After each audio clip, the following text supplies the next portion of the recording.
чего я только не делала, чтобы стармет косить. И под пацифистку косила, и в общество солдатских отцов обращалась, и врачу глазки строила. Ничего не помогло. От чего от армии бегать? Вот я сама добровольно пошла. А какая же дура сейчас сама в армию пойдет? Там же сейчас беспредел, бабовщина. Чего? Какая щащина? Ты чего? А бабовщине ничего не слыхала? Ну ничего, скоро узнаешь. Прикинь, а мне мама так сказала: Люся, если ты хочешь стать настоящей бабой, иди и ничего не бойся. Да как же, а портянки стирай, сапоги чисть, на тумбочке стой, за дезодорантами самоболку бегай. А еще я слышала, армии честь отдавать нужно. Ну уж нет, свою честь я никому не отдам. Ну разве что генералу. Представляешь, еще я слышала, армии за 5 секунд противогаз одеть.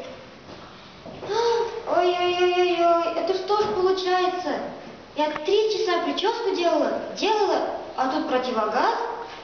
Ну ничего, постригут под Котовского, за 5 секунд прическу будешь делать. От народа, скоро форму новые ведут. Тут бантики, вот тут рюшечки, и кирзачи на высоком каблуке, и декольте.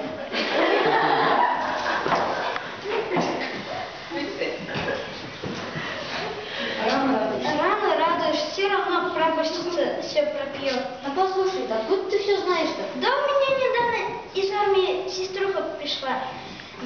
Бисерство его, плечи его, наколка на спине, ДМБ 2012. Понятно. Встречали, наверное, неделю. Да мы на моем проводе славно погуляли. Я самогон бедра поставила, так и страницы выпили.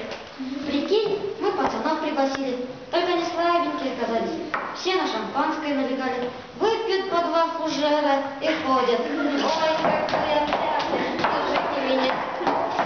Мой парень раздеется у меня на груди. Мол, как я без тебя буду жить? Я на других девчонок и смотреть я не стану. Не верь, все так говорят, а месяц пройдет и письмеца от них не дождешься.